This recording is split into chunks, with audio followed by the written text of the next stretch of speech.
Assalamualaikum. Assalamualaikum. Testing. Waalaikumsalam. Waalaikumsalam warahmatullahi. Waalaikumsalam. Khabar semua? Alhamdulillah, sihat-sihat. Boleh saya tahu siapa host malam ni? Alhamdulillah, Ustaz apa khabar? Ana baik khair, Alhamdulillah, ana baik. Mohon maaf ana tanya siapa host malam ni?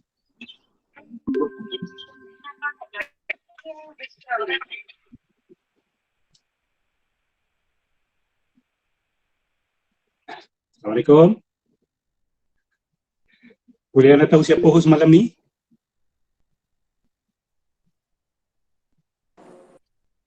Assalamualaikum Ustaz. Waalaikumsalam. Saudara Zaim Saya Zaim. Okey, Alhamdulillah. Boleh anda lihat slide sana?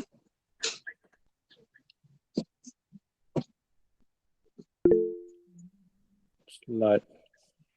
Yang mana Ustaz? Assalamualaikum. Waalaikumsalam. Slide yang nak berikan tadi? Boleh. Ustaz share lah. Tak. Saya minta saudara Zaim kongsikan boleh sebab saya Okey. buat melalui phone. Okey. Boleh Okey.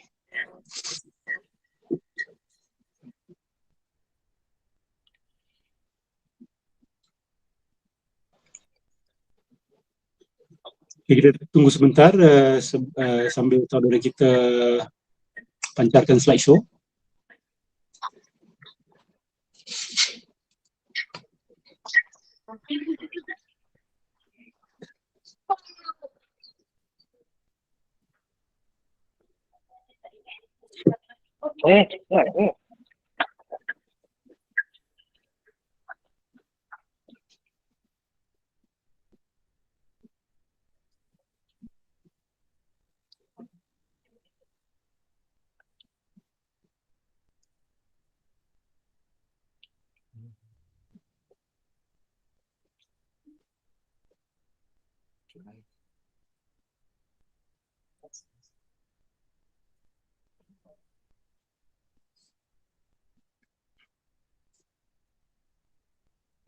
Zaim, boleh anda tahu sesi ni dipancar secara terbuka di Facebook ke atau di YouTube ke ada atau dia secara tertutup di Google Meet saja?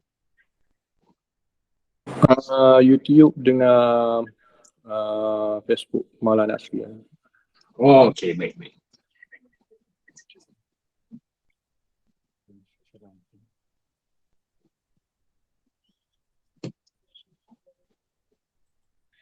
Okey, Zaim kalau dah pancar beritahu saya.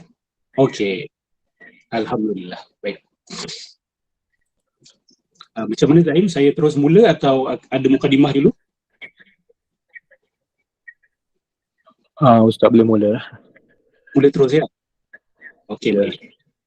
Baik, boleh saya tahu formatnya macam mana? Saya sampaikan berapa lama, kemudian ada soalan ke? Ustaz bagi talk dia sampai 10.30, lepas tu 15 minit lagi Ustaz tanyaan lah. Baik, terima kasih.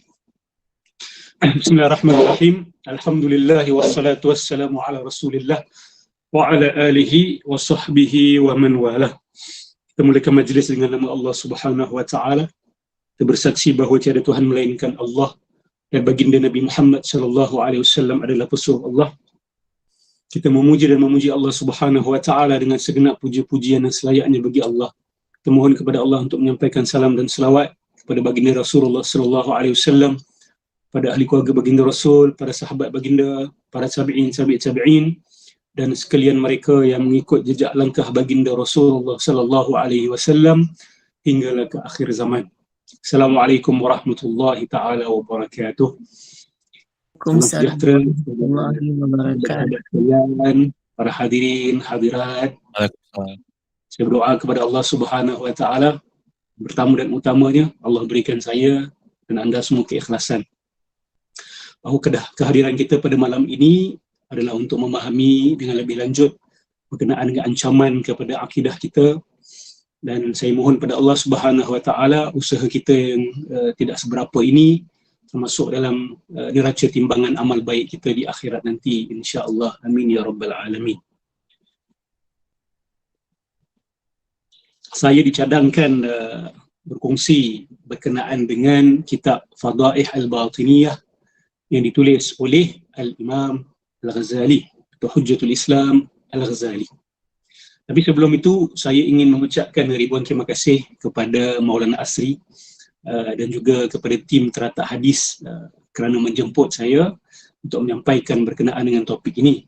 Dan saya melihat bahawa penyampaian saya pada malam ini tidak lain kecuali adalah perpanjangan kepada usaha Maulana Asri sendiri sekian lama mengajak masyarakat untuk sedar akan pengaruh akidah batiniyah yang telah pun meresap ke dalam pemikiran masyarakat Melayu sejak ratusan tahun.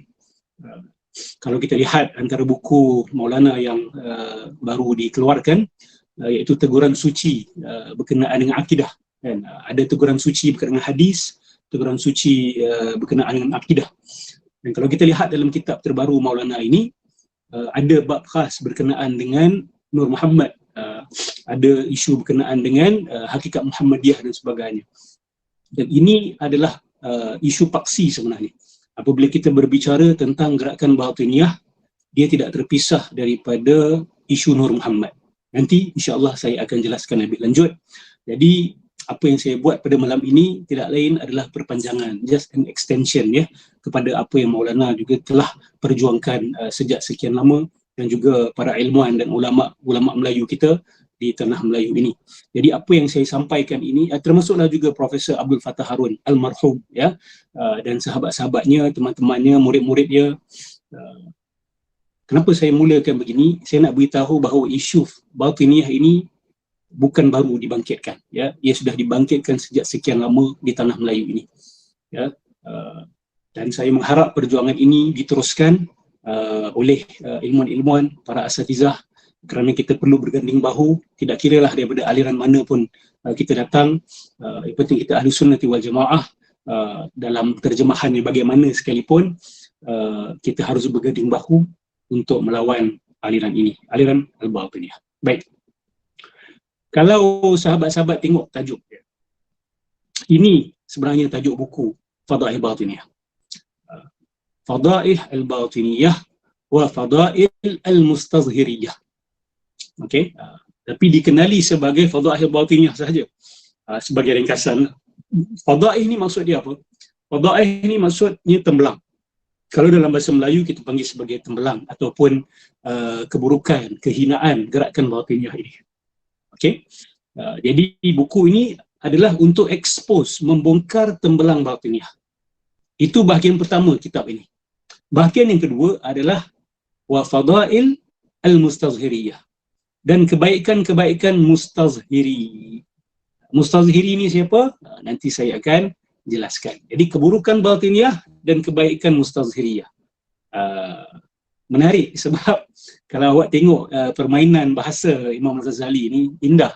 Sebab perkataan batiniyah ni lawan dia zahir. Kan? Jadi ada batiniyah, ada mustazhiriyah. Tapi mustazhiriyah ni dekat sini sebenarnya nama orang. Jadi perkataan mustazhiriyah ni ada dua maksud. Satu, lawan kepada perkataan batin. Yang kedua, dia adalah merujuk kepada seorang sultan di dalam sejarah Islam yang hidup di zaman Imam Al-Ghazali, yang mana kepentingan watak ini kita akan faham nanti apabila kita berbicara tentang gerakan batiniyah. Baik, kita teruskan ke slide yang pertama. Terima kasih. Ada beberapa poin yang saya nak sampaikan dalam mukadimah ini.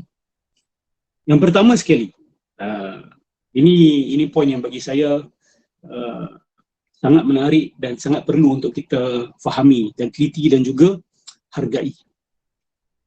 Imam Al-Ghazali sebenarnya aktif dalam kempen menentang serangan tentera salib. Kenapa saya buat kenyataan ini? Kerana terdapat beberapa dakwaan daripada beberapa pihak bahawa Imam Al-Ghazali, walaupun dia hidup di zaman berlakunya serangan tentera salib kepada umat Islam, kepada khilafah Islam, tapi kita tak jumpa daripada kitab-kitab Imam Al-Ghazali bahawa Imam Al-Ghazali menyeru kepada jihad. Ini juga menjadi titik kritikan kepada dia. Sebahagian ulama pada zaman itu mengkritik Imam Al-Ghazali dengan mengatakan bahawa anta sebagai alim besar, anta sepatutnya menyeru penyokong-penyokong, murid-murid anta untuk melawan serangan tentera salib. Tetapi seruan itu tidak ada. Jadi kritikan ini adalah kerana Imam Al-Ghazali dikatakan tidak menyeru kepada jihad secara langsung melawan tentera salib. Sehingga ada yang kata sejak Imam Al-Ghazali ini beralih aliran daripada aliran kalam kepada aliran sufi ataupun tasawuf, dia meninggalkan jihad. Maka adakah dakwah ini benar? Buku Fadail al-Batiniyah ini sebagai bukti bahawa dakwah itu tidak benar. Benar, Imam Al-Ghazali tidak menyeru kepada jihad ketenteraan secara langsung. Tetapi Al-Imam Al-Ghazali melihat kepada serangan yang lebih utama yang patut umat Islam lakukan kepada tentera salib dan kepada musuh-musuh Islam yang lain, iaitu serangan keilmuan ataupun pertahanan keilmuan dan serangan keilmuan. Ini sebenarnya lebih asasi. Ini sebenarnya lebih asasi. Sebab ada pihak yang mengatakan bahawa ilmu ada peranan dia, tetapi pada waktu itu senjata sepatutnya menjadi keutamaan. Tapi Al-Imam Al-Ghazali memandangnya dengan pandangan yang berbeza. Bagi sahabat-sahabat yang nak memahami dengan lebih lanjut pendirian Imam Al-Ghazali tentang perang salib, boleh baca sebuah kitab yang telah pun diterjemahkan ke dalam bahasa Melayu bertajuk Rahsia Generasi Salahuddin. Rahsia Generasi Salahuddin, yang ditulis oleh Dr. Majid Irsan Al-Kailani ataupun Al-Jilani. Dia menceritakan bagaimana gerakan keilmuan Al-Imam Al-Ghazali akhirnya melahirkan generasi Salahuddin Al-Ayyubi. Ini bagi pandangan beliau bahawa Salahuddin Al-Ayyubi sebenarnya terlahir dari madrasah Al-Ghazaliyah. Usaha Imam Al-Ghazali untuk menghidupkan kembali keberagamaan yang telah mati ataupun ilmu keagamaan yang telah jadi kering kontang. Sebab itu dia tulis buku Ihya Ulumuddin, menghidupkan ilmu-ilmu agama. Kerana bagi pandangan Imam Ghazali, perkara itu telah berlaku, iaitu kebekuan keilmuan Islam yang mungkin pada waktu beliau hanya fokus kepada hukum hakam zahir tetapi tidak mengindahkan kepentingan hati dan jiwa manusia. Atas sebab itu berleluasanya krisis cinta dunia dan takut mati di kalangan umat Islam. Cuba fikirkan bersama-sama dengan saya. Ketika tentera salib datang menyerang khilafah kita, datang menyerang Masjidil Aqsa pada waktu itu, umat Islam masih kuat. Kita masih ada kekuatan ketenteraan antara yang paling kuat di dalam dunia pada waktu itu. Kita masih ada kemampuan kewangan yang begitu besar. Dan kita ada jumlah tentera yang begitu besar, jumlah populasi umat Islam yang begitu besar, wilayah empire yang begitu besar. Tetapi kita tetap kalah kepada tentera salib pada waktu itu, dan tentera salib berjaya merampas Masjidil Aqsa selama lebih kurang 90 tahun. Cuba bayangkan, 90 tahun ketika kita masih kuat dulu. 90 tahun kita tak dapat balik. Sehinggalah datang Salahuddin Al-Ayyubi. Sekarang ini Al-Aqsa belum jatuh more than 90 years. Sejak 1948, belum lagi sampai ke 90 tahun. Tetapi di zaman Al-Ghazali, sehinggalah ke zaman Salahuddin Al-Ayyubi, memakan masa 90 tahun untuk umat Islam dapat kembali. Imam Ghazali melihat antara puncanya adalah kerana berluasanya cinta dunia dan takut mati di kalangan umat Islam. Kuat dari segi zahir, tapi dari segi batin lemah. Jadi antara usaha Imam Al-Ghazali untuk membangkitkan semangat umat Islam, untuk counter attack kepada serangan musuh-musuh Islam pada waktu itu adalah dengan menulis buku ini, Fadail al-Batiniyah. Kita baca sikit apa yang saya tulis ni. Buku ini adalah usaha keilmuan beliau mematahkan salah satu daripada musuh dalam selimut yang bekerjasama dengan tentera salib, iaitu empire berasaskan akidah Syiah Ismailiyah yang menamakan kerajaan mereka sebagai empire ataupun kerajaan Fatimiyah. Generasi Salahuddin boleh dikatakan adalah hasil madrasah Al-Ghazaliyah. Okey, kalau kita lihat, waktu tentera salib datang menyerang umat Islam, ada tali barut. Okey, ada tali barut, ada musuh dalam selimut, yang sebahagian ahli sejarah seperti Ibnul Athir dan banyak lagi ahli sejarah Kristian sendiri yang mengatakan bahawa Empire Fatimiyah inilah yang telah menjemput dan yang telah mempermudahkan urusan golongan tentera salib ini untuk masuk menyerang ke jantung umat Islam, menyerang Al-Aqsa. Jadi kita ada musuh dalam selimut yang membuka pintu daripada dalam. Siapakah mereka? Mereka adalah kerajaan Syiah Ismailiyah yang menamakan diri mereka sebagai Fatimiyah. Dan kalau sahabat-sahabat nak tahu apakah erti Batiniyah, Batiniyah itu adalah aliran Syiah Ismailiyah. Itu adalah makna dia yang pertama.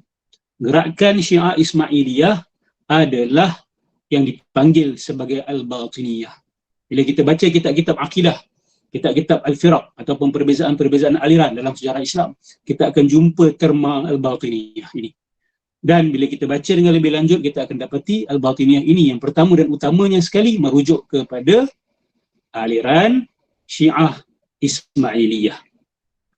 Nantilah kalau kita senang, kita bincang apa beza Syiah Ismailiyah dengan Syiah Ithna Asyariyah. Kalau dalam bahasa Inggeris dipanggil sebagai the 12 Syiahs. Ithna Asyariyah tu, Ithna Asyariyah itu adalah the 12 Syiahs yang berpegang kepada 12 imam. Kalau Syiah Ismailiyah pula dipanggil sebagai As-Sab'iyah. Mereka berpegang kepada 7. Yang ni 7, yang ni 12. Dia pun ada khilaf sesama dia berkenaan dengan imam yang absah pada waktu-waktu dan zaman yang tertentu. Okey. Poin nombor 2, buku ini bukan hanya penting dari aspek teologi sahaja, dari aspek akidah sahaja, tetapi juga politik dan survival tamadun Islam pada waktu itu.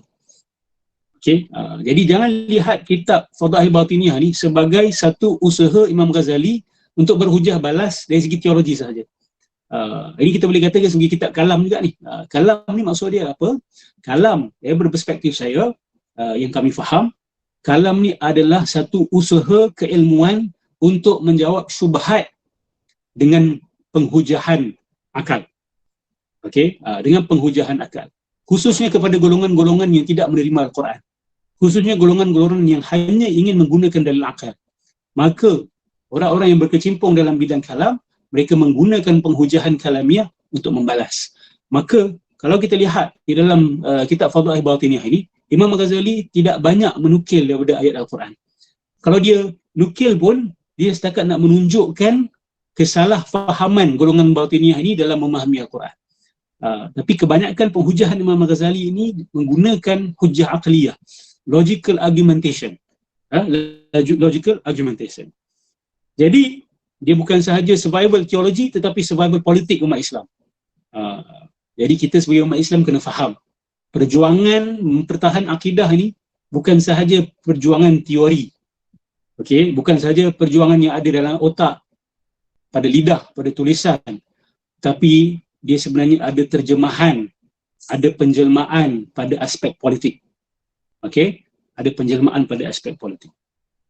Sokongan Al-Ghazali kepada Al-Mustazhir Billah bukan setakat sokongan untuk batang tubuh tertentu, tetapi lebih kepada sokongan kepada falsafah kepimpinan Islam ataupun al-imamah yang berakar daripada sejarah konflik Sunni Syiah. Okey, maksudnya apa di sini? Kalau tengok tajuk tadi kan, wa fadailul mustazhiriyah. Mustazhir ni merujuk kepada nama seorang khalifah Abbasiyah yang hidup pada zaman Imam Al-Ghazali. Tu Fadail al-Mustazhiriyah tu merujuk kepada nama Al-Mustazhir Billah.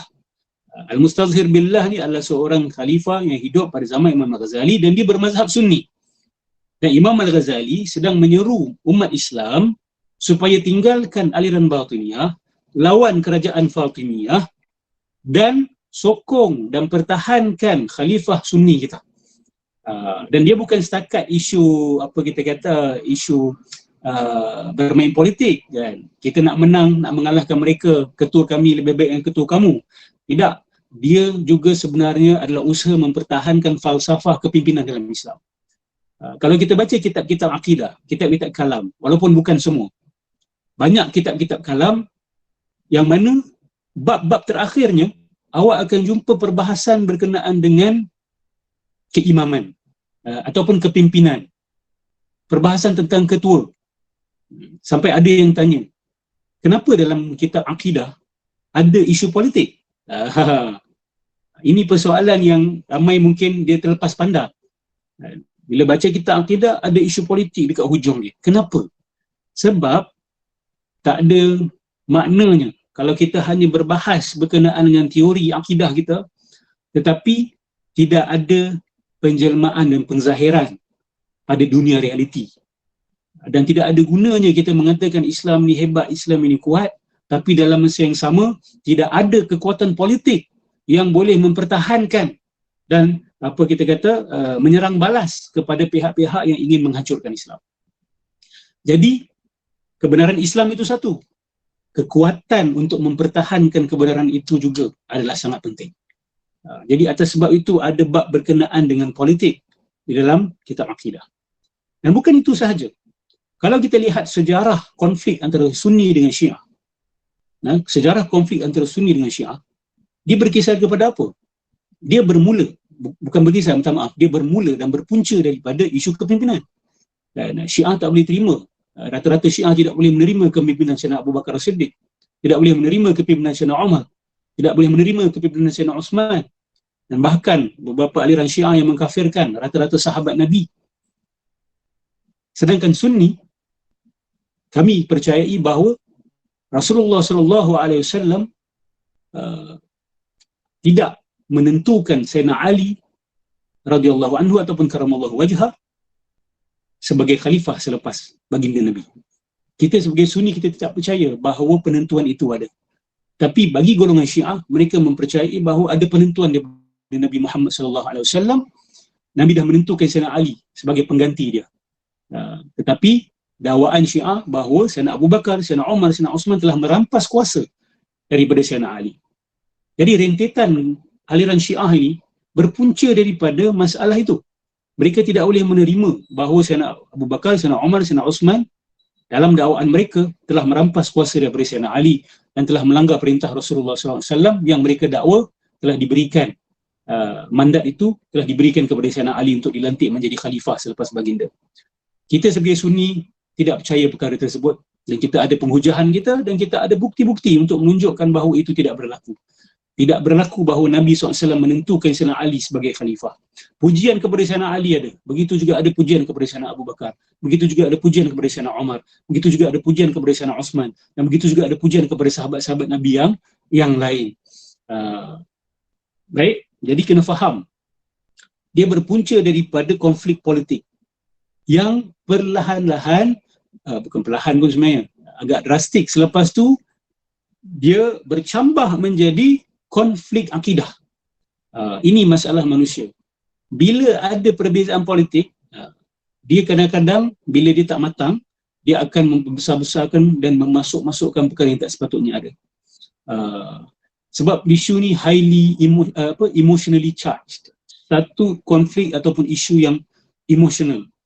Rampas-rampas kuasa orang yang layak ni jadi emotional. Orang khususnya yang mempertahankan Sayyidina Ali, dan sebab dah bermain isu darah, dah main isu kekeluargaan, itu yang jadi panas tu. Itu yang jadi panas. Sebab tu kalau kita lihat aliran Syiah hari ni sangat banyak bermain dengan emosi. Emotion is the central part of aliran mereka. Kalau awak pernah lah dengar lagu-lagu mereka kan, bila mereka pukul-pukul badan itu semua adalah penzahiran ataupun mereka meluahkan satu perasaan yang tidak tertahan-tahan lagi. Dan perasaan itu diletakkan sebagai di tempat yang sangat tinggi.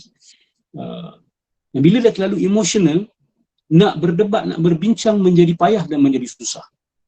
Dan bila manusia menjadi terlalu emosional, dia susah untuk jadi adil dalam perbincangan. Dia susah untuk menjadi objektif di dalam perbincangan. Bila dah tak boleh objektif, mulalah timbul buat cerita yang palsu kan, untuk mempertahankan pendirian sendiri. Mula cipta reka-reka hadis palsu kan, reka-reka riwayat palsu, dan siap kata lagi bahawa Al-Quran yang ada dengan kita ni tidak cukup, hanya kerana nak menghentam para sahabat yang mengumpulkan Al-Quran yang mereka tak percaya. Mereka tak percaya kredibiliti para sahabat yang mengumpulkan Al-Quran. Jadi terpaksalah mereka kata bahawa Al-Quran ni pun sebenarnya tidak sempurna. Sebab kalau mereka kata Quran ni ada dengan kita ni sempurna, itu membuktikan apa? Bahawa para sahabat itu jujur dalam penyampaian Islam ataupun jujur dalam usaha mereka untuk menjaga keaslian Al-Quran. Tapi sebab pihak sana dah marah, dah benci, dah dendam, dia nafikan benda tu. Dia kata bahawa sahabat-sahabat Nabi itu tidak menjalankan tanggungjawab mereka dengan baik. Atas sebab itu, Quran yang sampai kepada kita ini tidak sempurna. Nampak tak? Dia bermula daripada isu politik, kebencian buta, ketaksuban buta, akhirnya membiak dan merebak kepada aspek akidah. Sebab tu hati-hati dalam berpolitik, sahabat-sahabat. Di mana pun kita berada, di negara mana pun kita berada, hati-hati bila berpolitik. Apabila agama dipergunakan, tak kira daripada parti mana pun, dipergunakan, dia akan jadi tegang. Bila jadi tegang, nak jadi objektif susah. Okay, saya tak kata parti tertentu sahaja mempergunakan agama. Okay, kita lihat seluruh dunia ni, macam-macam parti yang mempergunakan agama. Yang memaparkan diri mereka sebagai sekular sekalipun, kadang-kadang mempergunakan agama. Okay, so ambil perhatian. Jangan otak awak pergi ke satu parti saja. Saya mengatakan apa sahaja parti boleh mempergunakan agama. Dan menolak agama juga boleh dikira sebagai satu tindakan yang tidak adil dalam memandang agama. Okay, itu juga dikatakan sebagai tidak adil. Jadi sokongan untuk batang tubuh tertentu, tetapi lebih kepada golongan sokongan kepada falsafah kepimpinan dalam Islam yang berakar daripada sejarah konflik Sunni dan Syiah. So, dua poin utama ni sangat penting untuk kita faham gerakan batiniah. Okey. Poin seterusnya.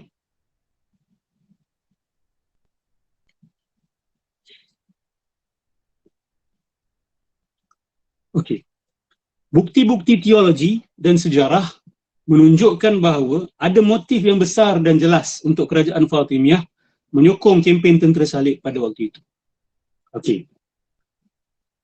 Kebanyakan ahli sejarah bersepakat bahawa memang antara dalang utama tentera perang salib dan kejatuhan Jerusalem Al-Aqsa pada tangan tentera salib, antara dalangnya adalah gerakan Fatimiyah ini.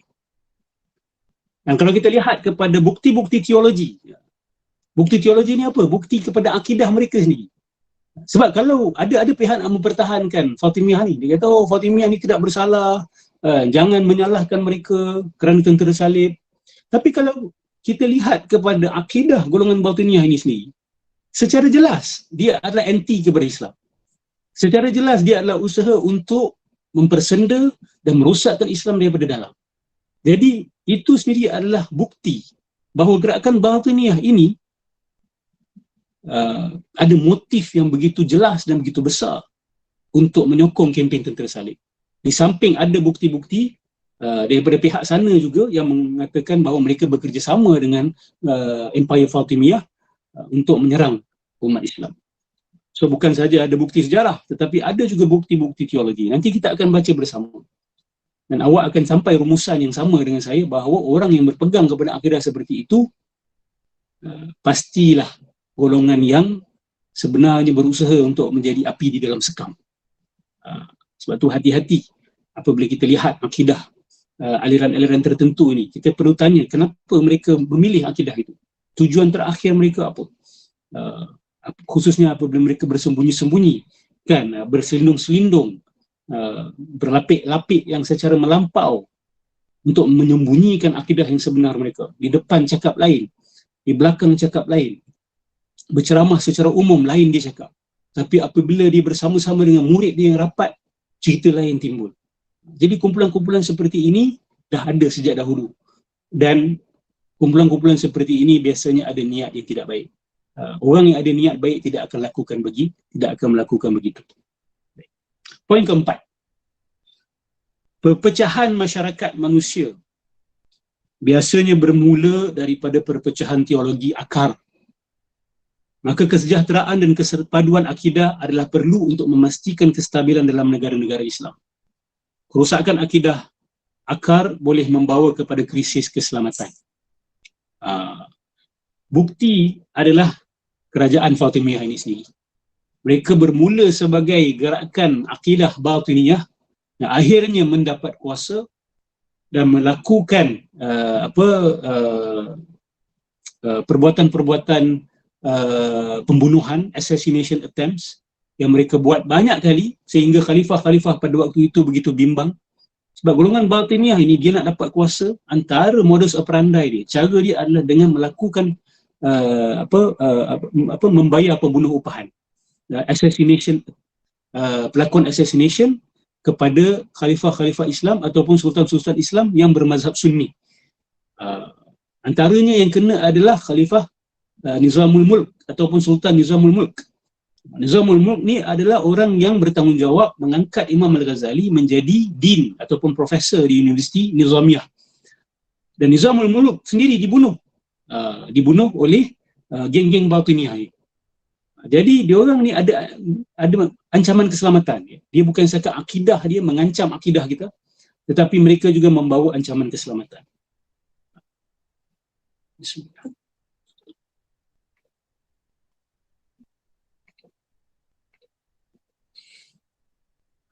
Jadi saya harap jangan dipandang enteng. Kalau perkara ini pernah berlaku di zaman umat Islam dulu tengah kuat, bagaimana kita boleh menyangka bahawa perkara ini mustahil berlaku di zaman kita? Bagaimana kita boleh berfikir mustahilnya timbul satu kerajaan yang mendakwa Islam tetapi sebenarnya memiliki akidah batiniyah dan menjadi api di dalam sekam? Kalau zaman dulu possible, zaman ini 10 kali lebih mungkin. Zaman ini 10 kali lebih possible. Poin 5. Dakwaan Abdul Qahir Al-Baghdadi di dalam kitabnya Al-Farqu Bainal Firaq, bahawa bahaya batiniyah adalah yang paling dahsyat berbanding bahaya musuh-musuh Islam yang lain, termasuklah Dajjal. Bukanlah satu kenyataan yang melampau, tetapi berpijak pada fakta teologi dan sejarah.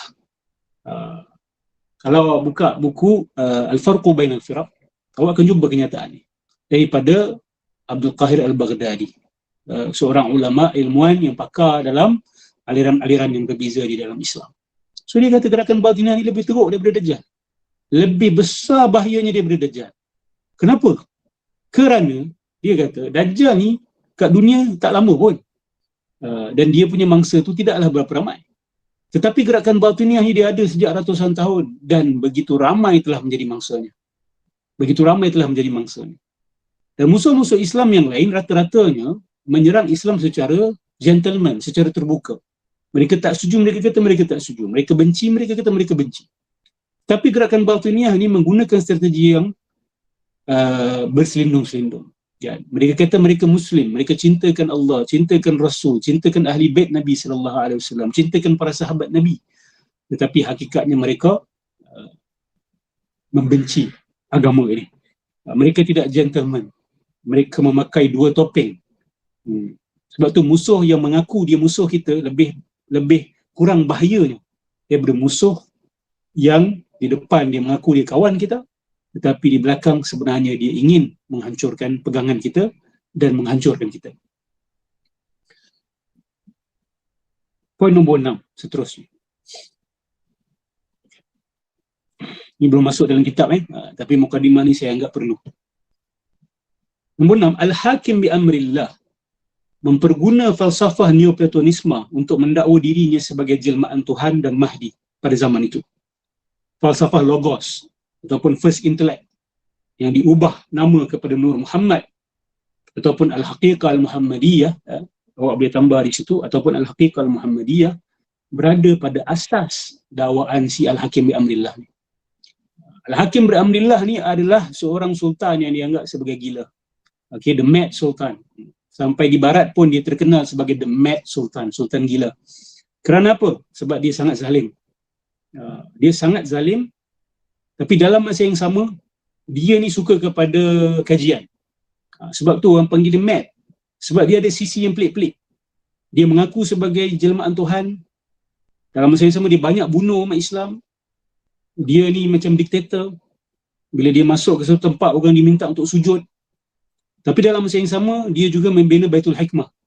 Baitul Hikmah ni adalah sebuah library ataupun research institute yang mana di dalamnya didakwa diberikan kebebasan kajian kepada aliran-aliran berbeza dan termasuklah juga agama-agama yang berbeza. Jadi dia ada sisi yang very contradicting. Tapi yang paling dahsyat adalah dia mengaku sebagai jelmaan Tuhan ataupun suratullah. Ini term yang yang dipopularkan oleh golongan Batiniyah ini, suratullah ataupun jelmaan Allah.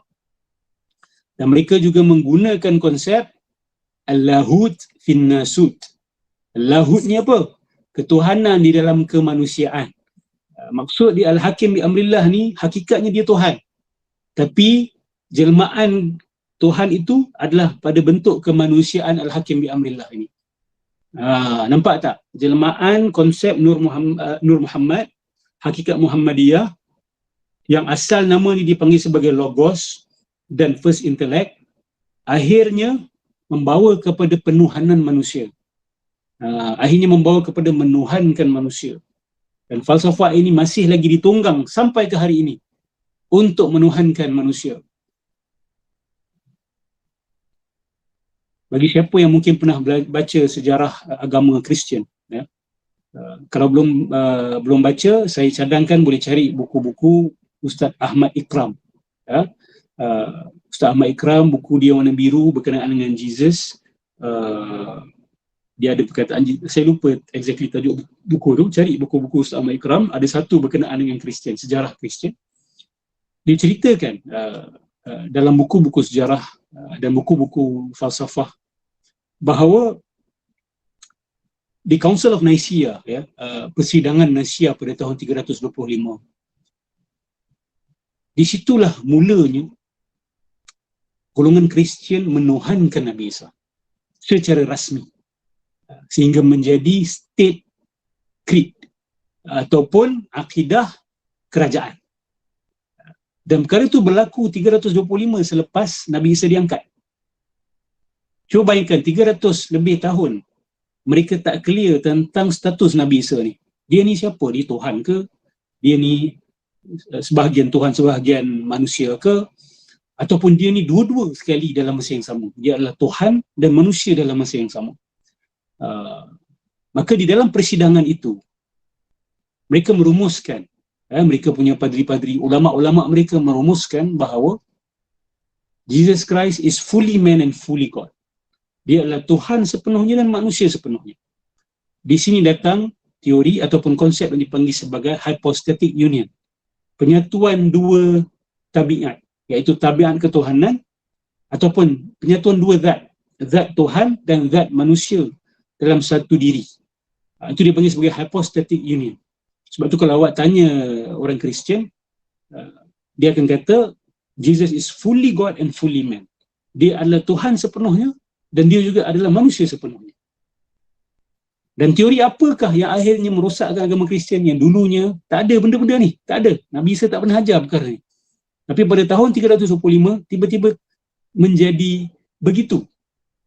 Dalam masa 300 tahun itu, selepas diangkatnya, di antara kejadian diangkatnya Nabi Isa, sehinggalah persidangan Nicaea pada 325 AD, ya, telah berlaku penyeludupan falsafah Neoplatonisme, telah berlaku penyeludupan falsafah syirik purba. Walaupun Neoplatonisme itu dianggap sebagai satu nama yang datang kemudian, tapi saya bercakap tentang hakikat dia. Hakikat konsep itu telah pun ada. Dia telah pun wujud dan dia telah pun ada, yang akhirnya ditunggang untuk menuhankan Nabi Isa alaihi salam. Kalau awak nak tahu, teori yang sama juga dipergunakan oleh Al-Hakim bi Amrillah dalam mendakwa diri dia ini sebagai jelmaan Tuhan, sebagai suratullah.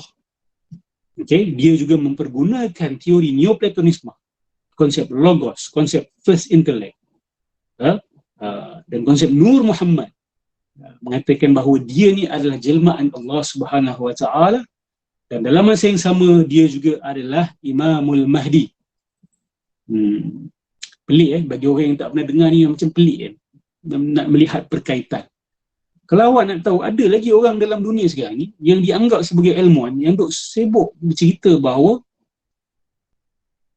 Ahmad datang daripada Ahad, dan di bawah Ahmad ada Muhammad, dan di bawah Muhammad ada Mahdi. Antaranya orang seperti siapa nama dia? Ar-Razi Hashim daripada Indonesia.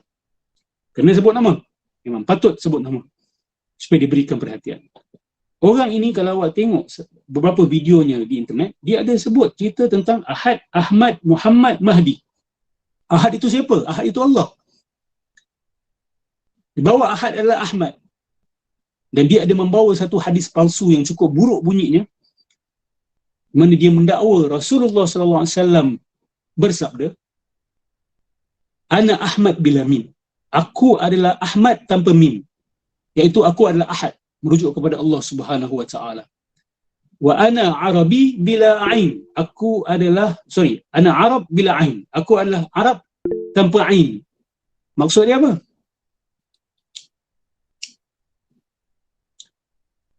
Okey, saya punya mic mati saya rasa. Sekejap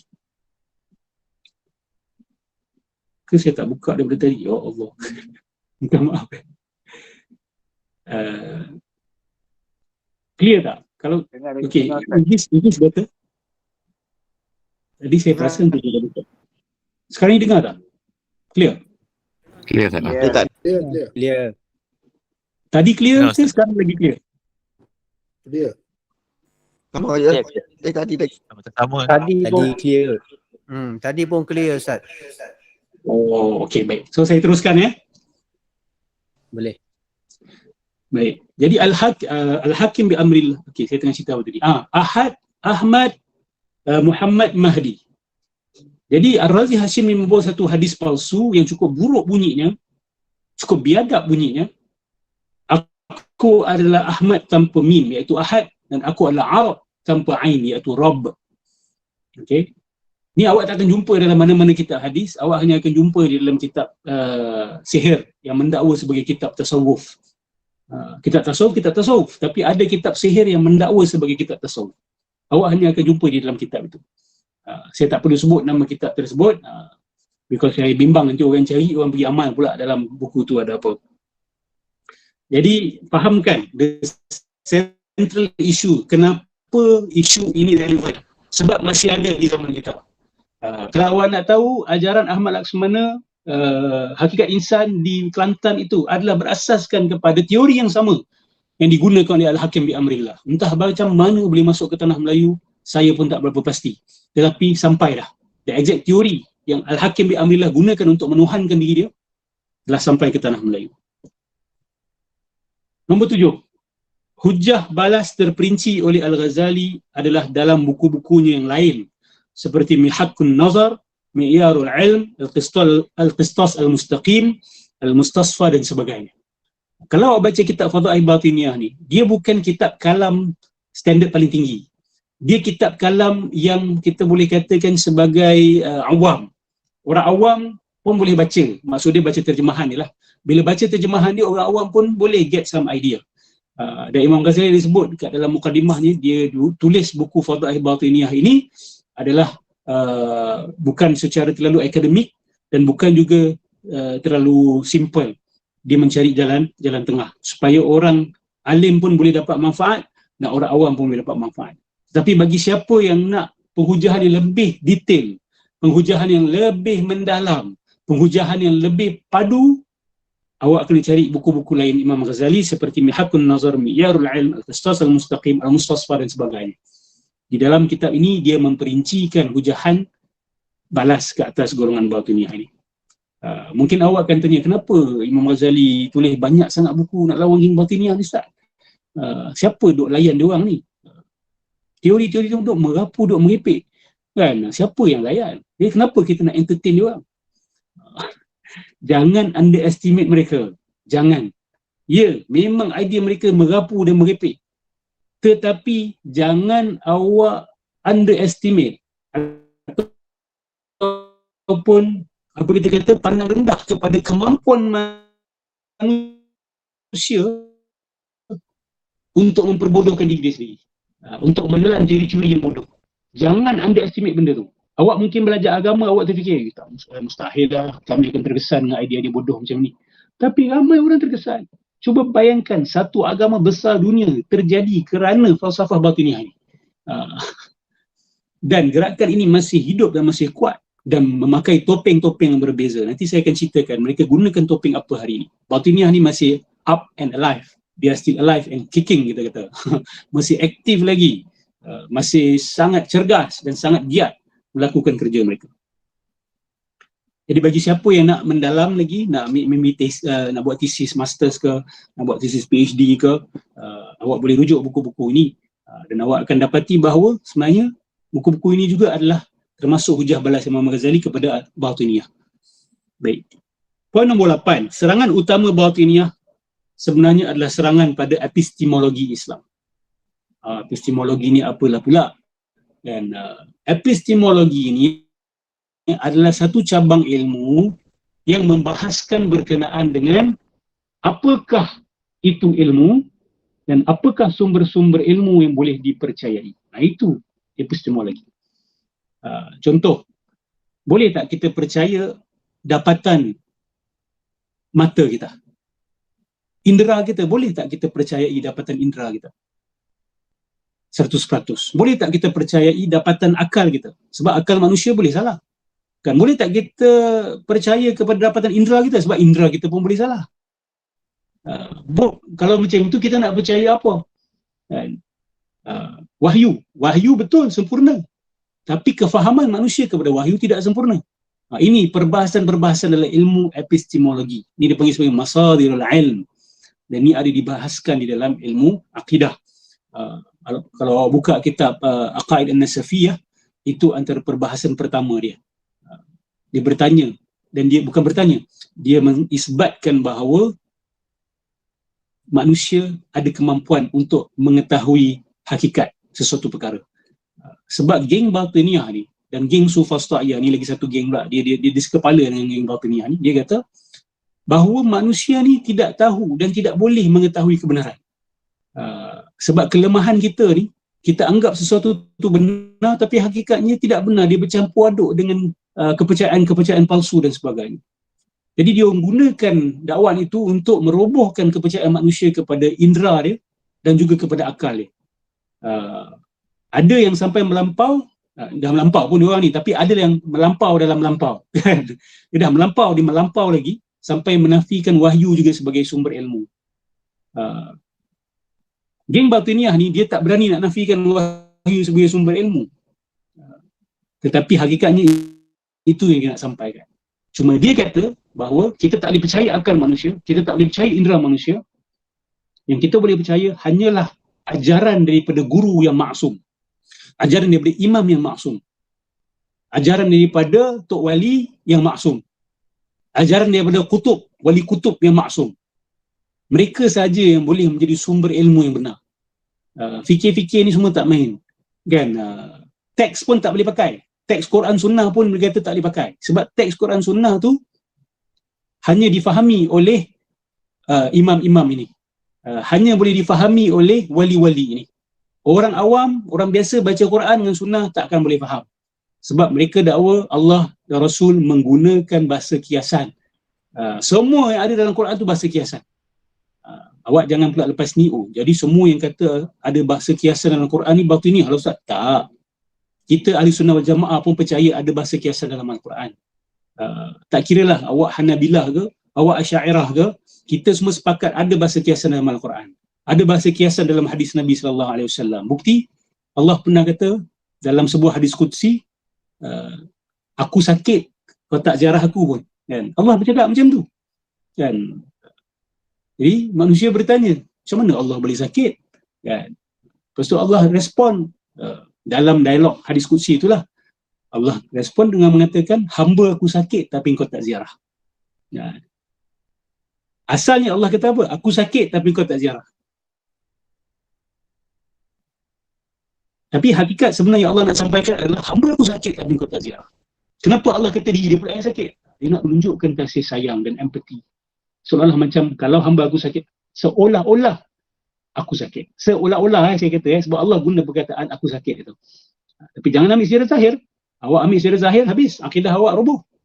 Kita sepakat Ahli Sunnah wal Jamaah. Tak kira Hanabilah ke, Salafiyah ke, Asy'ariyah ke. Kita sepakat bahawa ada bahasa kiasan dalam Quran. Ada bahasa kiasan dalam Sunnah. Tak boleh kita nak nafikan hakikat ini. Tapi geng batiniah ni dia kata semua bahasa kiasan. Ayat-ayat yang clear zahir pun bahasa kiasan. Qul huwallahu ahad pun bahasa kiasan kepada satu makna yang kita semua tak faham. Wali-wali saja faham. La ilaha illallah pun kita tak faham. Baca terjemahan pun tak akan faham. Sebab itu hanya kulit kepada makna isi yang awak tak akan tahu kalau awak tak belajar daripada seorang imam yang maksum. Dia tak bercakap pasal Nabi, dia bercakap pasal imam maksum ni yang datang selepas Nabi SAW. Jadi serangan utama gerakan batiniah ni adalah kepada epistemologi. Dia buat kita ragu kepada sumber-sumber ilmu yang kita percayai selama ini. Dia buat kita ragu kepada pembelajaran Quran dan Sunnah kita. Dia buat kita ragu kepada hadis Nabi. Dia buat kita ragu kepada akal kita sendiri. Dia buat kita ragu kepada panca indera kita sendiri. Semua tak boleh pakai, dia kata. Sebab tu kalau awak jumpa geng-geng yang join geng-geng batiniah makrifat palsu ni, dia orang ni dah tak boleh fikir lah. Sebab apa? Dan dia tak malu pun tak boleh berfikir. Dia tak malu pun menghina akal. Kenapa? Sebab guru-guru dah menanam bahawa akal manusia ni tak boleh percaya. Tak guna akal untuk faham Quran dan Sunnah. Kita semua terpaksa guna akal fikiran kita untuk faham Quran dan Sunnah. Kan? Quran Sunnah tu bukan boleh bercakap sendiri. Kita nak kena baca. Betul? Ulama' nak kena baca. Ulama' kena syarahkan. Ulama' kena jelaskan. Dan kita kalau nak jadi ilmuwan boleh belajar. Tapi dengan syarat kena gunakan akal fikiran. Kena berfikir. Siapa malas berfikir, dia akan salah faham Al-Quran dan Sunnah. Allah sebut banyak kali afala ta'qilun, afala tatafakkarun. Kena menggunakan akal fikiran. Tapi geng batiniah ni dia sangat menghina akal. Jadi dia tak malu kalau kita kata dia bodoh. Dia tak malu kalau kita kata dia ni jenis malas berfikir. Sebab dia kata memang akal ni tak boleh pakai. Kenapa aku nak guna akal? Akal ni memang tak kredibel langsung. So tak payahlah guna akal. Ikut je lah imam. Ikut je lah guru. Percaya buta sahajalah. Faham tak sahabat-sahabat? Ini penting ni. Awak faham benda ni, awak fahamlah certain fenomena yang berlaku di beberapa tempat di dalam dunia Islam ini. This is the central tenet. Ini isu utama dia. Serangan kepada epistemologi. Serangan kepada sumber ilmu. Okey? Nombor 9. Kekuatan aliran ini bukan pada hujah dan buktinya, tetapi pada membangkitkan emosi kecintaan kepada keluarga Nabi sehingga akal tidak mampu kritikal. Ini bukan saya yang menambah-nambah. Siapa yang dah khatam baca Fathul Batiniyah ni, dia akan jumpa bahawa Imam Al-Ghazali pun menekankan poin ini. Imam Al-Ghazali menekankan bahawa geng Batiniyah ini dia akan target orang-orang yang dianggap sebagai Ahlul Bait untuk dipergunakan. Sebab apa? Sebab keluarga Nabi ini kita ada soft spot. Kita ada soft spot kepada orang yang ada keturunan Rasulullah SAW. Khususnya kalau dia keturunan Nabi, lepas tu dia alim pula tu. Dia orang soleh pula tu. Jadi kita terus macam surrender kan. Jadi geng Batiniyah ni dia menunggang konsep Ahlul Bait ini. Dia menunggang konsep keluarga Nabi ini untuk menjatuhkan immune sistem akal kita supaya kita tidak lagi kritikal, supaya kita tidak lagi mempersoalkan apa-apa yang datang dari mulut mereka.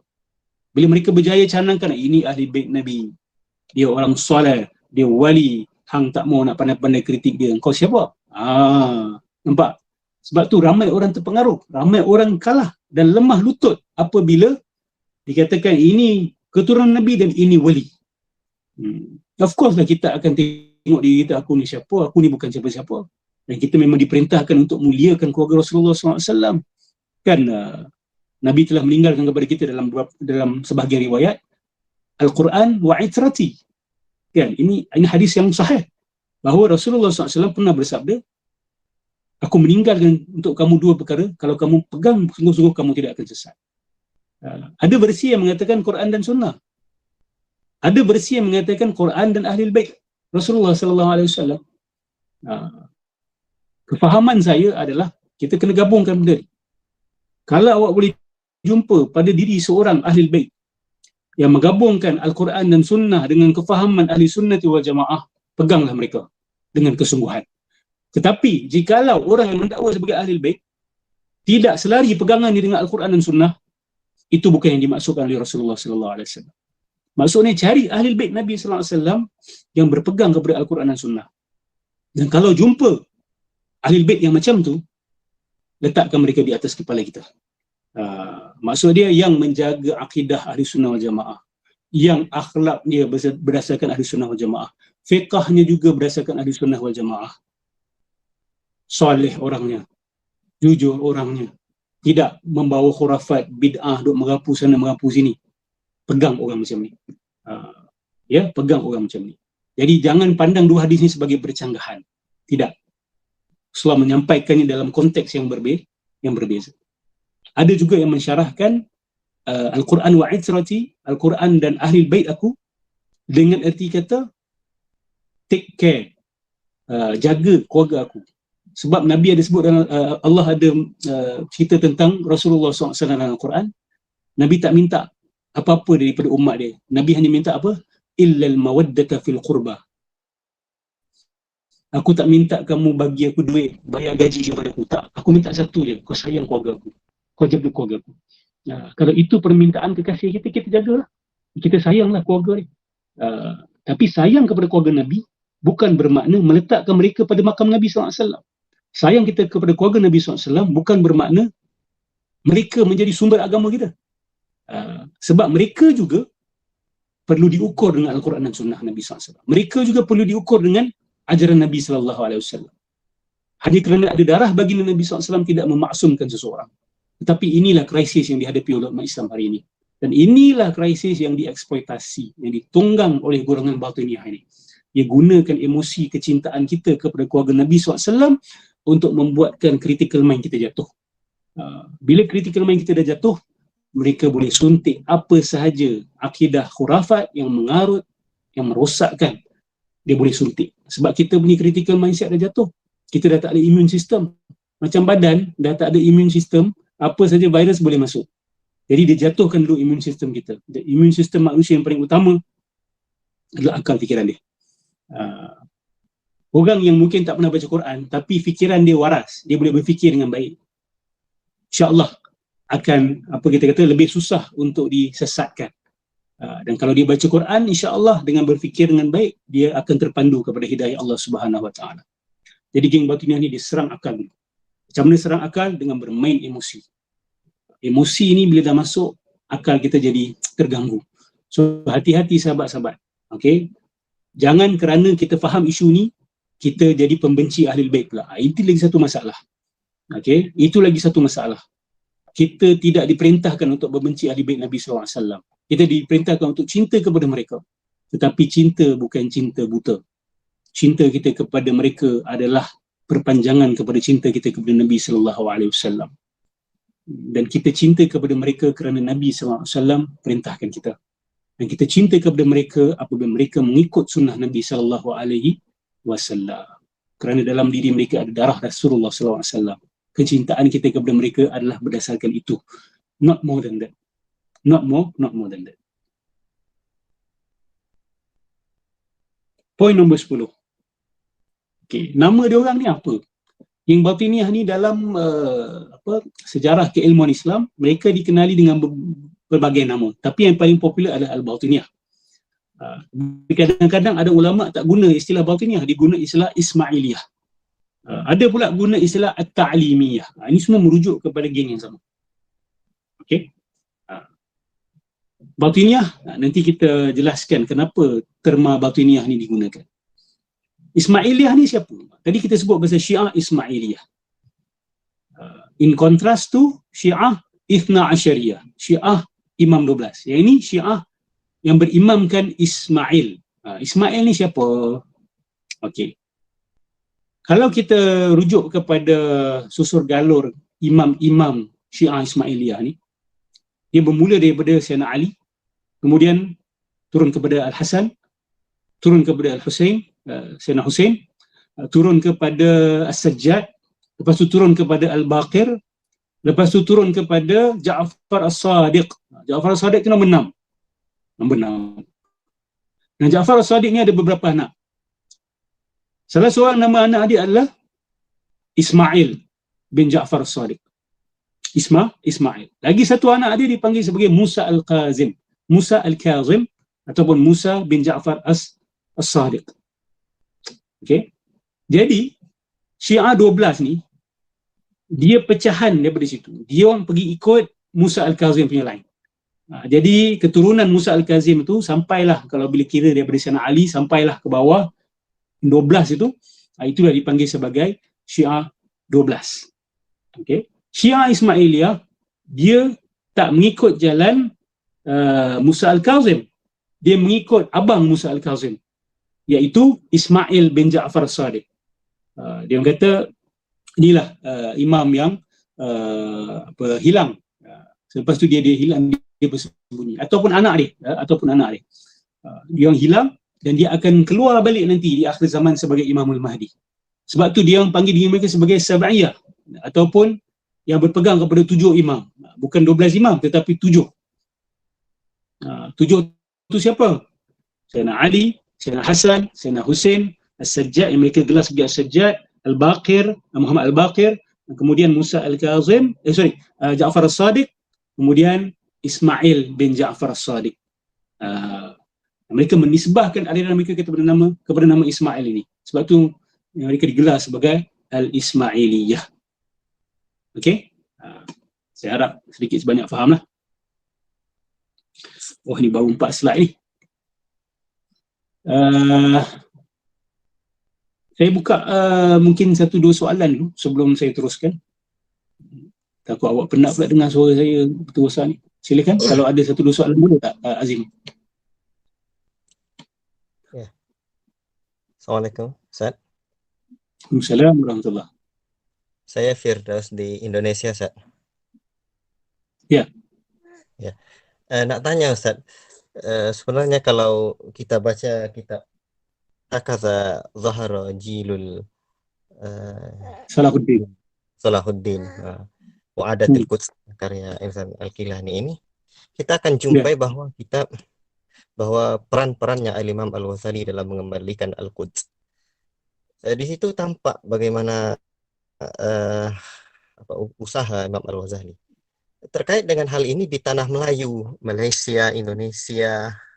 Ya, tadi Ustaz sempat sebut nama juga, dan saya di Sumatera. Jadi dulu Ustaz, saya ni orang yang banyak belajar ilmu kebatinan dulu, sampai guru dukun saya pun dulu ghafarani Allah sampai 14 orang tak kurang itu. Jadi saya dapati juga belajar ilmu sufi batiniyah inilah, sampai dulu semoga Allah ampuni saya merasa bahwa diri saya, dan alhamdulillah zat Allah itu, sampai juga saya pernah belajar dulu bahwa diri itu ada 3, diri terdiri, diri terpari, diri sebenar diri. Akhirnya diri sebenar diri itu Allah lah. Sampai saya ingat betul dulu ada datuk tu yang ngajar bahwa coba tengoklah dirimu, pandang, nampak tak? Kalau nampak, itulah dia Allah itu. Bawakan ayat Quran juga, laisa kamitslihi syai'un, tak ada serupa. Tengok mana kita yang ada yang serupa.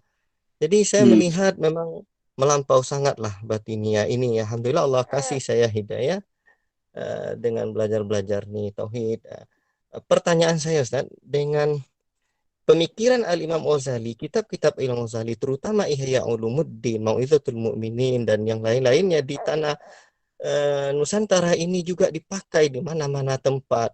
Tetapi kenapa kitab seperti kitab Fadhaih Batiniyahnya Imam Ghazali tak nak pakai, tak kita pakai gitu. Jadi sementara yang melampau dari sisi yang lain melampau sangat kita.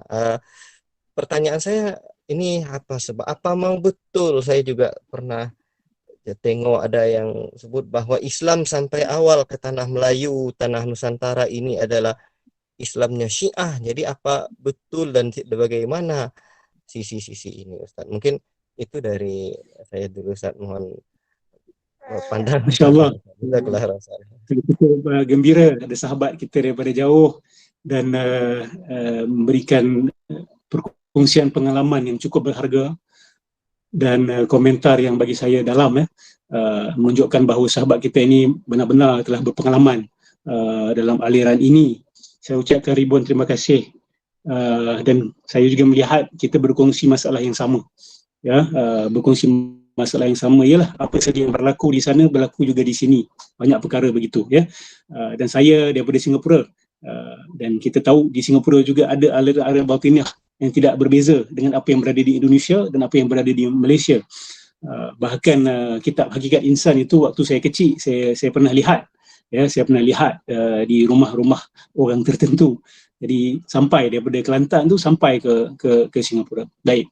Soalan sahabat kita ni besar sebenarnya, sebab nak merungkai apakah aliran tasawuf tanah Melayu sebenarnya.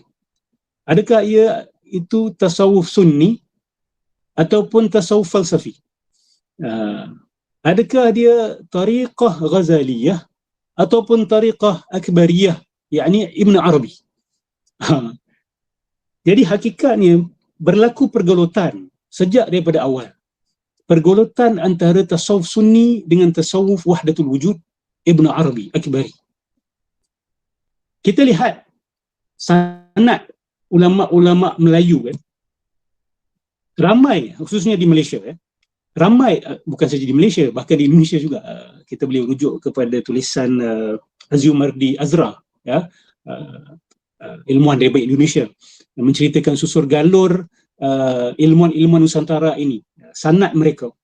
Kita akan jumpa nama-nama ilmuwan Mekah yang hidup di Mekah seperti Ibrahim Qurani.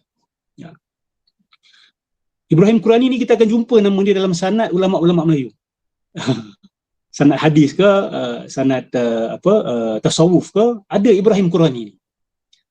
Dan kalau kita lihat Ibrahim Qurani, mazhab dia adalah mazhab Ibn Arabi, bukan Ghazali, tetapi Akbari.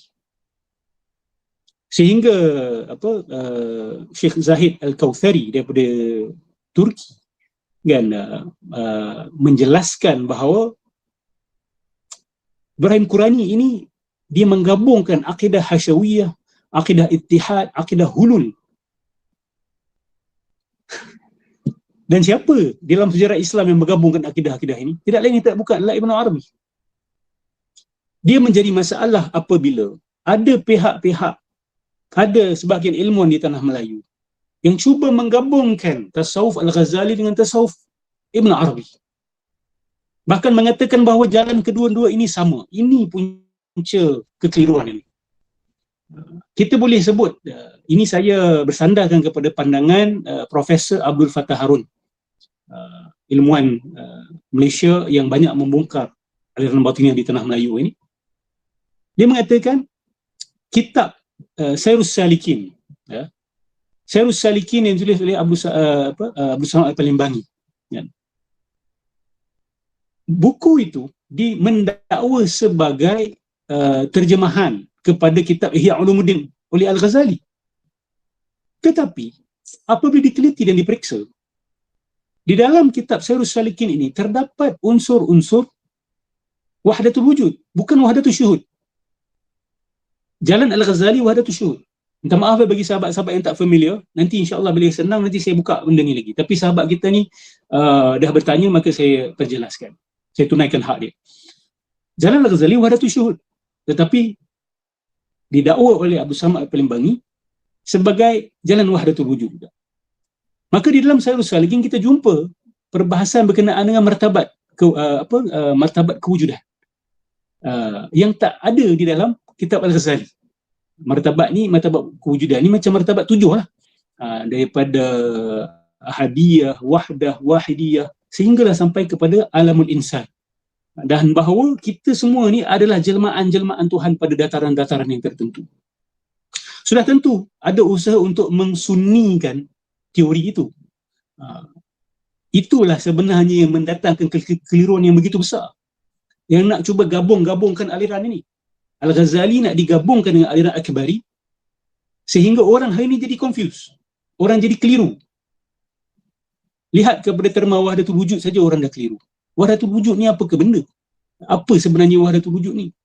Sebenarnya wahdatul wujud ni ada tafsiran yang berbeza, ada mazhab-mazhab yang berbeza. Ada wahdatul wujud ala makna wahdatul syuhud, ada wahdatul wujud dengan makna wahdah, dengan makna hulul, dengan makna ittihad, dengan makna ainiyah, akidah ainiyah yang mengatakan yang ada hanya Allah Subhanahu Wa Taala secara hakikat. Kita semua ni hanyalah bayang sahaja. Kita ni semua hanyalah reflection ataupun bayang di dalam cermin yang sebenarnya tidak wujud. Dia hanyalah satu ilusi, satu waham. Jadi sejak daripada awal memang ada persaingan antara tasawuf sunni dengan tasawuf akbari.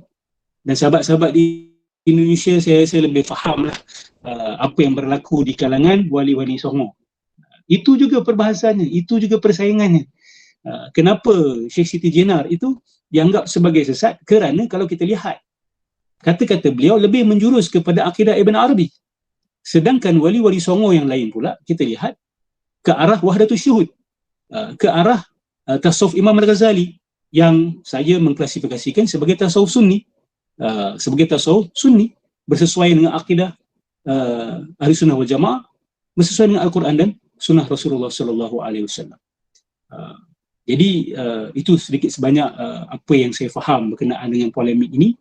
Saya harap ni menjelaskan beberapa perkara di dalam minda saudara kita dari Indonesia tadi. Saya lupa namanya apa tadi? Firdaus, Ustaz. Firdaus, ya. Terima kasih Firdaus. Ya, jazakallah Ustaz. Soalan yang seterusnya. Assalamualaikum Ustaz. Waalaikumsalam warahmatullahi. Saya Arsyad Ustaz daripada Terengganu. Nak tanya Ustaz, tadi ada Ustaz ada sebut pasal nama Ismail bin Jafar As-Sadiq kan? Ya. Adakah Jafar As-Sadiq tu adalah salah seorang daripada pereka hadis maudhu'? Itu saja soalan saya Ustaz. Okay, Assalamualaikum. Waalaikumsalam warahmatullahi. Bila masuk bab Ja'far As-Sadiq ini, dia menjadi sedikit tidak jelas periwayatannya. Kerana apa? Kerana kedua-dua Sunni, golongan Sunni Ahli Sunnah wal Jamaah dan golongan Syiah, dua-dua mendakwa bahawa Ja'far As-Sadiq ni adalah tokoh mereka.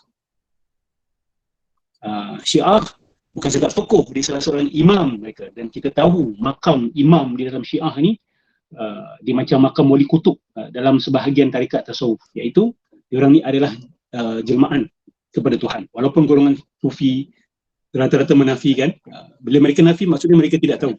Sebab hakikat ni memang ada dalam kitab-kitab sebahagian golongan tasawuf yang meletakkan wali kutub ni sebagai jelmaan Allah Subhanahu Wa Taala. Ada, benda ni ada dalam kitab-kitab mereka, cuma orang-orang awam yang masuk tarikat dan tasawuf mereka tak tahu. Jadi Imam Ja'far As-Sadiq ni imam, jangan main-main makam ni. Jadi mereka punya emotional attachment ataupun keterkaitan emosi itu sangat besar kepada Ja'far As-Sadiq. Dan bagi perspektif Sunni, kami melihat bahawa golongan Syiah telah mereka-reka pendirian Ja'far As-Sadiq sehingga sesuai dengan akidah Syiah mereka. Tetapi kalau kita baca daripada perspektif Sunni, Ja'far As-Sadiq adalah seorang alim besar. Dia adalah seorang alim besar. Kalau tidak silap saya, dia ulama-ulama Sunni besar kita seperti Imam Abu Hanifah pernah berguru dengan Ja'far As-Sadiq. Ni kalau saya silap betulkan. Saya tak sempat untuk verify benda ni. Jadi dalam perspektif kita dia adalah ulama besar Sunni. Dalam perspektif Syiah dia adalah imam Syiah. Jadi bila perkara ni berlaku, of course ada terdapat percambahan riwayat yang saling bercanggahan. Baca riwayat Syiah seolah-olah disokong Syiah. Baca riwayat Sunni dia menentang Syiah. Jadi ini saya serahkan kepada pakar-pakar sejarah, pakar-pakar riwayat untuk buat pertimbangan. Dan kalau Ja'far As-Sadiq daripada perspektif Sunni, daripada versi yang kita faham, dia bukan pereka hadis. Dia adalah ulama Islam yang sangat dihormati pada waktu itu. Jadi mustahil dia ni adalah pereka hadis. Ya, Allahu a'lam. Ya. Ada riwayat yang mengatakan Imam Abu Hanifah pernah belajar dengan Imam Ja'far As-Sadiq. Okey, saya tak sempat baca soalan. Jap, saya tengok soalan teks. Okey, Assalamualaikum Ustaz, adakah semua geng Habib dan geng Nur Muhammad di tempat kita ni berpegang kepada akidah wahdatul wujud ataupun tasawuf sunni. Kita nak kena faham ya, Habib-Habib ni mereka bukan semua satu aliran. Okey, kita juga Habib yang kita boleh klasifikasikan sebagai Habib Salafi. Ada pula Habib yang mengikut aliran Ibn Arabi. Ada Habib yang mengikut aliran Imam Ghazali. Sebagai contoh mudah, bekas Mufti Johor, Habib Alwi bin Tahir Al-Haddad. Habib Alwi bin Tahir Al-Haddad menulis satu buku, Unqudul Almas. Unqudul Almas ini, dalam itu Habib Alwi bin Tahir Al-Haddad, bekas Mufti Johor, saya ulang lagi sekali ya, dia adalah Habib besar di Yaman, ulama besar di Yaman, tapi dia berpindah ke Johor dan menjadi Mufti di Johor. Dia mengatakan bahawa jalan Al-Ghazali tak sama dengan jalan Ibn Arabi. Jalan Al-Ghazali tidak sama dengan jalan Ibn Arabi. Masalahnya ada sebahagian Habib yang mengatakan bahawa jalan Ibn Arabi dengan jalan Imam Ghazali itu sama. Dan kita ada orang-orang di Malaysia ini seperti Ustaz Iqbal Zain Jauhari yang membuat dakwaan bahawa Habib Alwi bin Tahir Al-Haddad menyamakan jalan Al-Ghazali dan jalan Ibn Arabi. Dan saya pernah buat satu video jawapan balas, kritikan balas kepada Ustaz Iqbal Zain. Saya mengatakan bahawa apa yang dikatakan oleh Habib Alwi bercanggahan dengan apa yang awak dakwa. Buktinya adalah kitab Unqudul Almas. Dia baca buku yang sama, tapi rumusan dia sampai terbalik dengan rumusan apa yang saya sampaikan. Dan saya berani mengatakan bahawa Ustaz Iqbal Zain tersalah baca. Dia tersalah baca kitab tersebut. Sebab dalam kitab tu jelas-jelas Habib Alwi bin Tahir Al-Haddad mengkritik jalan Ibn Arabi. Dia mengkritik jalan Ibn Arabi. Elemen-elemen ataupun unsur-unsur ajaran Ibn Arabi itu dikritik dengan jelas oleh Habib Alwi bin Tahir Al-Haddad. Jadi saya tak nak pukul rata, saya tak nak buat fallacy of generalization, generalize mereka, tidak. Habib-Habib tak semua sama fikiran, tak semua sama fikrah. Macam mana-mana aliran dalam dunia ni pun. Dalam Syiah pun mereka ada berbeza pandangan, kan? Di dalam Asy'ariyah pun ada yang berbeza pandangan, golongan Sufi pun ada yang berbeza pandangan, golongan Salafiyah pun ada yang berbeza pandangan, golongan Khawarij pun ada yang berbeza pandangan, dan dinamakan manusia, kan? Jadi kalau kita nak labelkan mereka begitu ataupun generalize mereka begitu, tak boleh. Okey. Kemudian insya-Allah itu saya ada baca yang Abu Hanifah pernah berguru dengan Ja'far As-Sadiq. Okey. Terima kasih saudara Herdi Harun. Assalamualaikum Ustaz. Waalaikumsalam. Nama saya Abdul Hadi dari Singapura. Saya nak tanya soalan lah tentang poin nombor 8. Apakah contoh serangan utama batiniah dalam epistemologi Islam? Okey, seperti yang saya jelaskan tadi, batiniah ni salah satu prinsip mereka adalah ibtalul aql. Ibtalul aql ni maksud dia mereka membatalkan kredibiliti akal. Bahawa akal manusia ni tak boleh harap, tak boleh buat apa, tak boleh sampai kepada kebenaran. Okey, itu salah satu serangan mereka yang paling utama. Dan yang kedua, mereka mengkritik ataupun menjatuhkan kredibiliti zahir nas Al-Quran dan Sunnah. Dia kata siapa yang baca Quran dan Sunnah ni, dia tak akan faham kecuali dia belajar daripada imam yang maksum, yang ada direct connection dengan Allah Subhanahu Wa Taala. Jadi zahir nas tu, bahasa, ilmu bahasa dirobohkan. Bahasa ni tidak boleh dipercayai, tak kredibel. Bukan sekat akal saja tak kredibel, bahasa yang manusia guna pun tak kredibel. Jadi itu adalah serangan secara langsung kepada epistemologi. Epistemologi ni adalah sumber ilmu, kan. Kita percaya bahawa bahasa manusia adalah sumber ilmu. Kita bercakap dengan bahasa sekarang ni, contoh. Saya bercakap menggunakan bahasa. Kalau bahasa itu sendiri tidak boleh dipercayai, maka macam mana saya nak sampaikan ilmu kepada awak? Itu yang dia kata. Bahasa tak boleh pakai, akal tak boleh pakai, maka cara ilmu adalah dengan cara misteri. Mungkin guru pandang dengan mata sahaja ilmu boleh upload dan download, kan? Ataupun guru letak tangan dekat kepala awak, tiba-tiba berlaku proses uploading dan downloading. Saya tak kata mustahil kalau Allah nak bagi ilmu macam tu, tak ada masalah. Tetapi tak boleh untuk kita kata bahawa bahasa tidak kredibel, bahasa manusia tidak kredibel, dan akal manusia tidak boleh dipercayai langsung. Dan zahir nas Al-Quran dan Sunnah tidak boleh dipercayai. Itulah serangan yang mereka tujukan. Jelas ya? Jazakallah khair Ustaz. Bagi aku. Soalan yang seterusnya.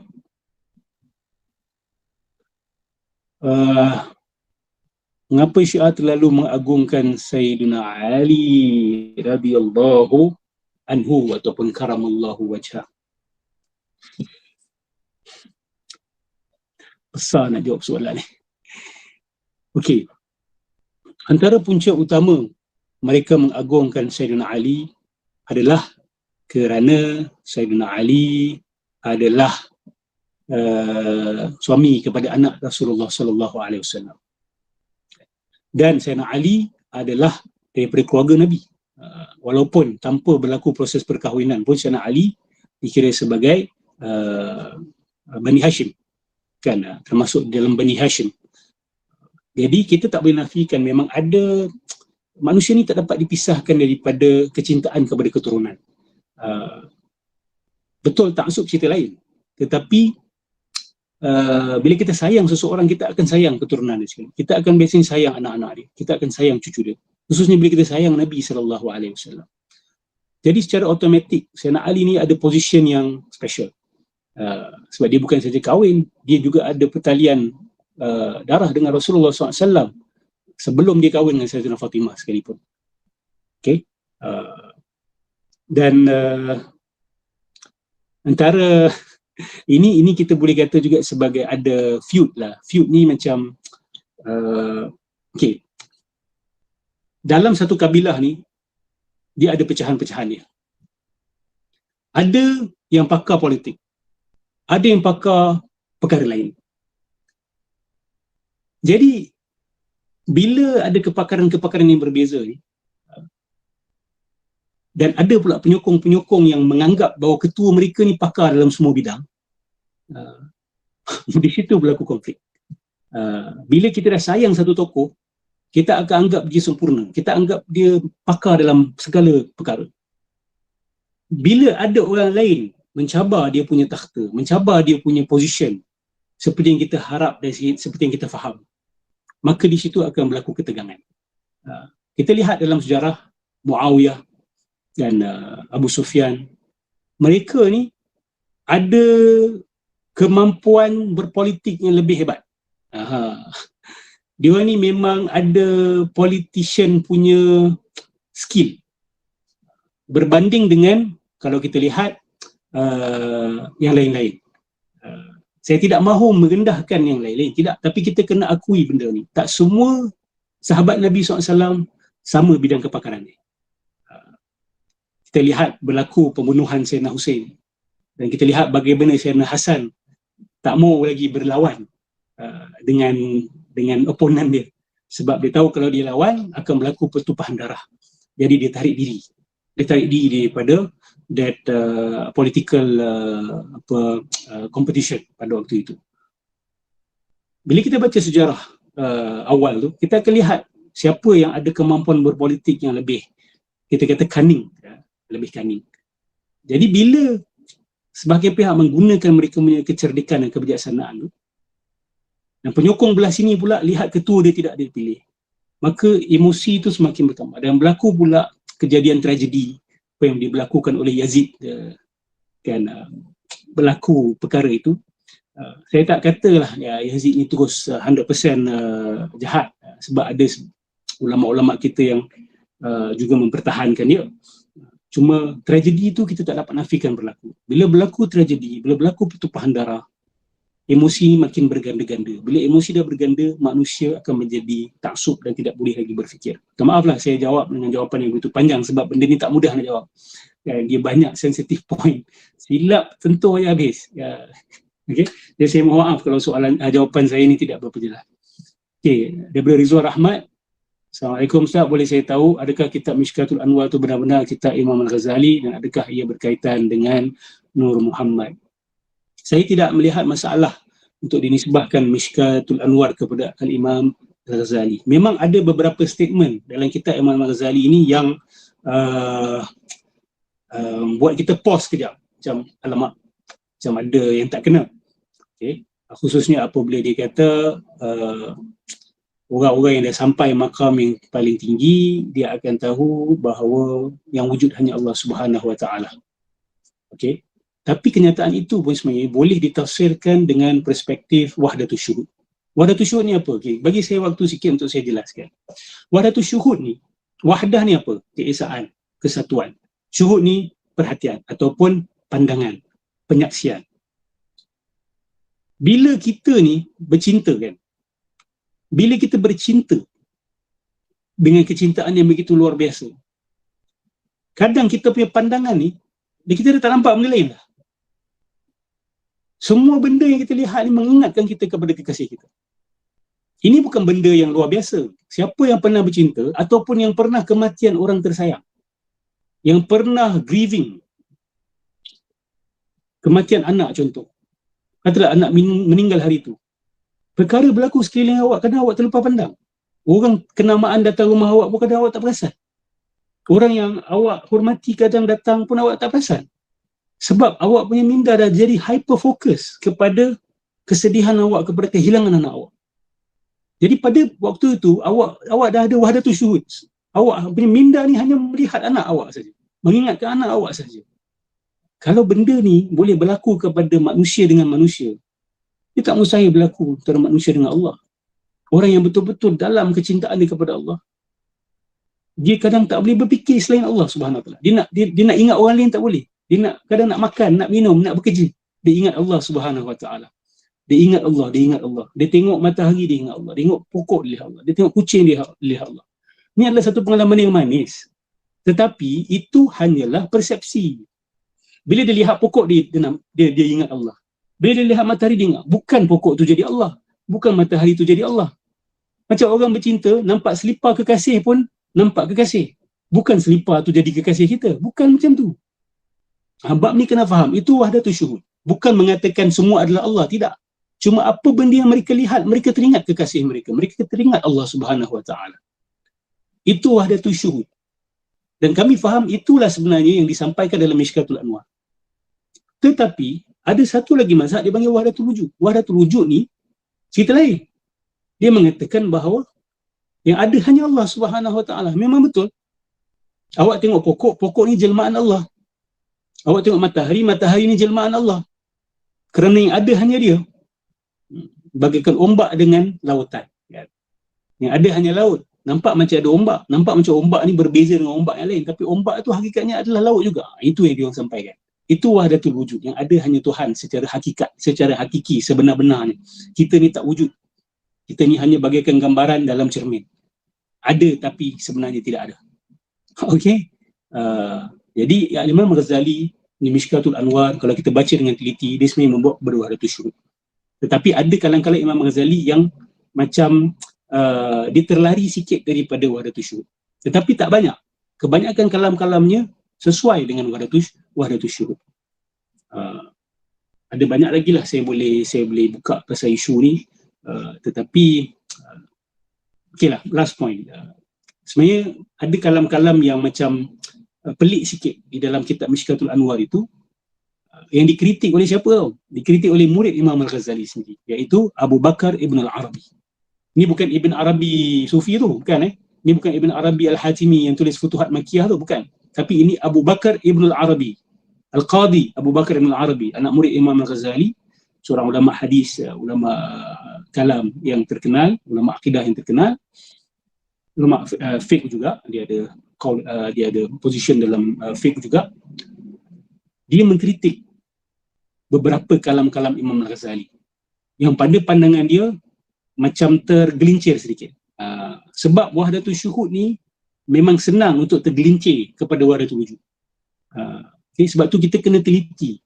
Jangan hanya kerana seseorang itu bercakap macam seolah-olahnya dia nampak Allah Subhanahu Wa Taala, kita terus buat rumusan. Kita kena tanya dia, maksud kau apa?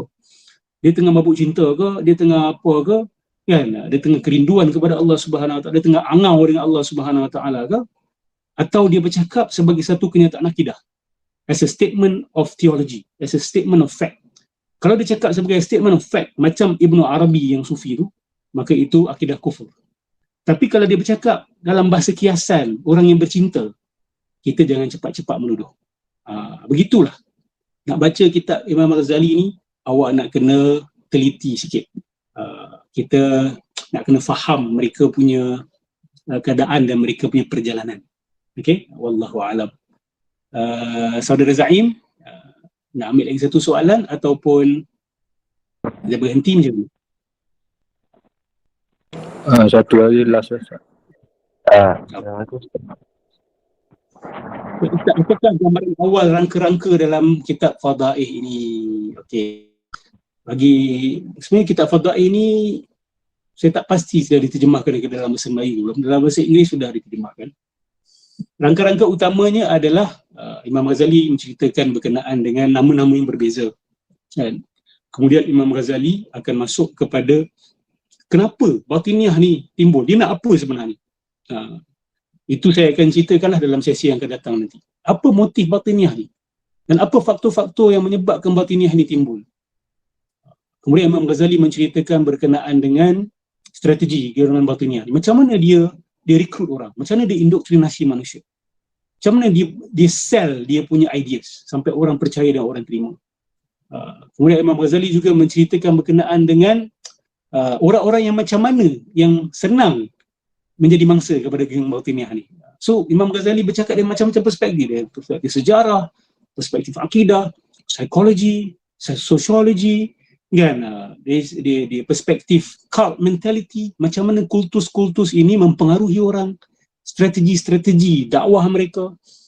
Lepas tu Imam Ghazali juga di hujung-hujung lepas tu Imam Ghazali menceritakan tentang akidah batiniah secara agak terperinci, apa yang mereka percaya sebenarnya.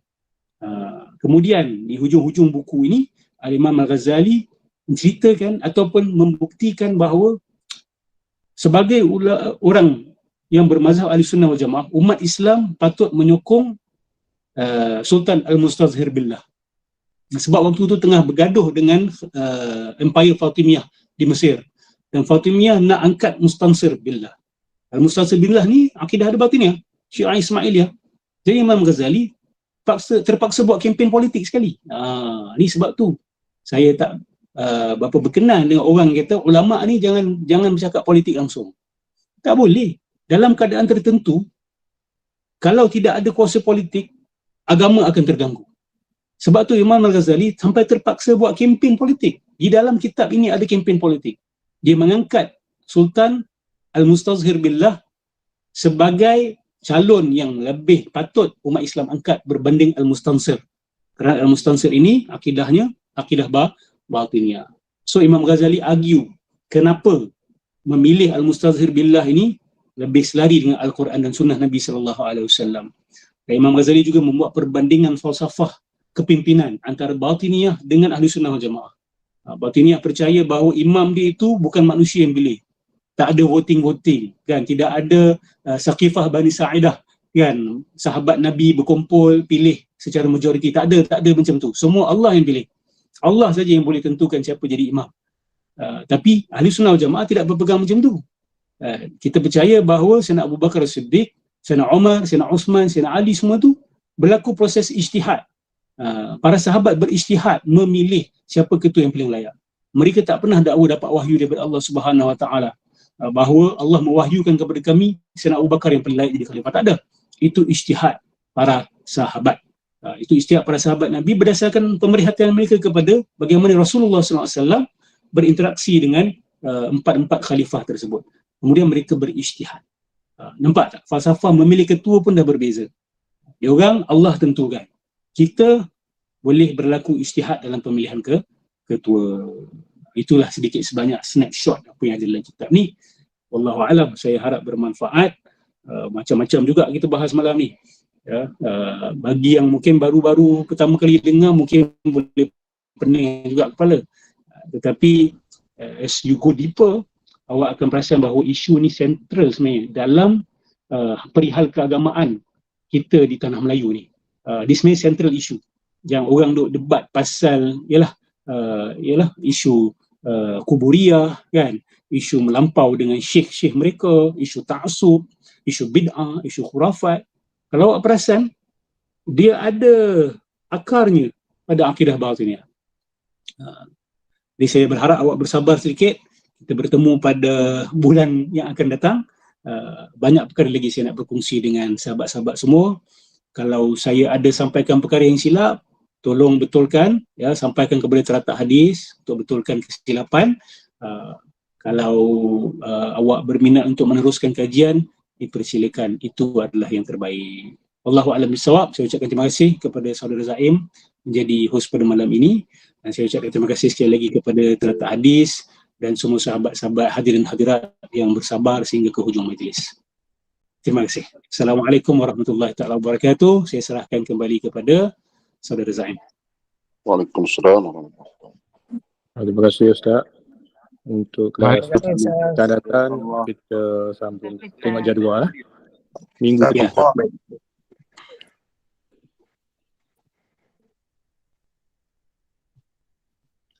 Terima kasih Ustaz. Baik, saya minta izin untuk keluar daripada majlis. Baik. Assalamualaikum warahmatullahi taala. Waalaikumsalam. Terima kasih Ustaz. Sama-sama. Terima kasih, Ustaz. Sama-sama. Terima kasih Ustaz. Terima kasih Ustaz. Terima kasih Ustaz. Ustaz Noh.